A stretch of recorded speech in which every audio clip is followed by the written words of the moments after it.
কোন জায়গায় কি বলতে জানি যাই পোকাতে কি লেগে বলে জানি যাই অদাব কম না খাবার দেবো একটা চোখ বাসটা করে দেবো কিন্তু একদম একটা প্রশ্ন আমার উত্তর দেন একটু আপনারা সারা বাংলাদেশে হুজুর নাম করা হুজুর কত মোবাইলে দেখলাম যে 5 জনের 5 রকম মত এই নামাজে। আপনারা হুজুর আপনাদের পিছনে হাজার হাজার লোক নামাজ পড়ে, আপনাদের মধ্যে 12 রকম মত কেন?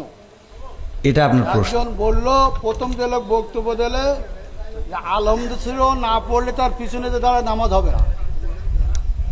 আচ্ছা, মানে এখন মূল প্রশ্ন হলো আমাদের মত এত বেশি কেন?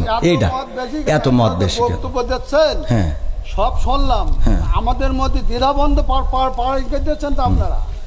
একজন বললো যে নামাজ হবে না, আচ্ছা আদৌ হবে না, আচ্ছা তিনি খুব নাম করা হতো 5 জনের মধ্যে তিনি প্রথম। আচ্ছা, 2 জন বললো আদৌ নামাজ হবে না, পিছনে আরামদেশ্বর যদি না পড়ে। আচ্ছা, তারপরে একজন বললো না আরামদেশ্বর পড়া যাবে না, একজন যখন জোরে ইমাম পড়বে তখন পিছনে পড়ার কোনো যুক্তি নেই। আচ্ছা, 5 জনের 3 জন একমত, 2 জন একমত, আমরা কোন পথে যাব?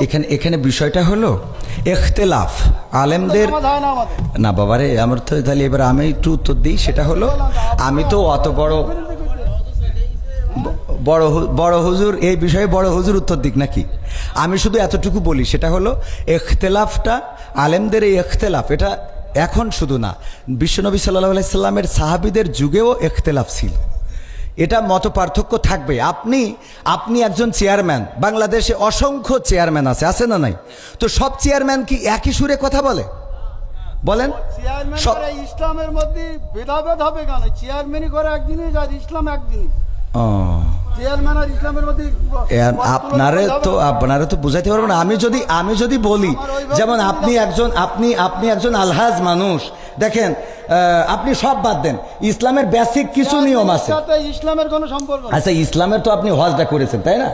হজ করেছেন না? আমি যে প্রশ্নটা আপনার কলাম এখানে 6 জন লোক আছে, আপনি সঠিকভাবে উত্তর সঠিকটা আপনি তো উত্তরের আগেই তো বকর করতেছেন। আমার উত্তরটা দিতে দেন, আমার কথা তো বলতে দেবেন। তা বলতে না দিলে আমি কি করে বুঝাবো? ফালতু কথা বলিছেন, বলো খবরদার। ল্যাঙ্গুয়েজ সোজা করেন না, সোজা করে দেবো কিন্তু একদম বলো। ল্যাঙ্গুয়েজ সোজা করে বলেন। আমি বলছি আমার কথা তো বলতে দেবেন। ল্যাঙ্গুয়েজ সোজা করে দেবো কিন্তু একদম। বিয়াদব লোক কম নাগাদ ভগর করতে আমি খাবার দেবো একটা চোখ বাসটা করে দেবো কিন্তু একদম। আমি প্রশ্ন করলাম যে একজন লোক বলতে যে আলহামদুলিল্লাহ নামাজ পড় না, শুরু না বললে নামাজ হবে না, ফালতু ভাবতেছি। আমি বলছি আমার উত্তরটা তো দিতে। কোন জায়গায় কি বলতে জানি যাই পোকাতে কি লেগে বলে জানি যাই অদাব কম নাগাদ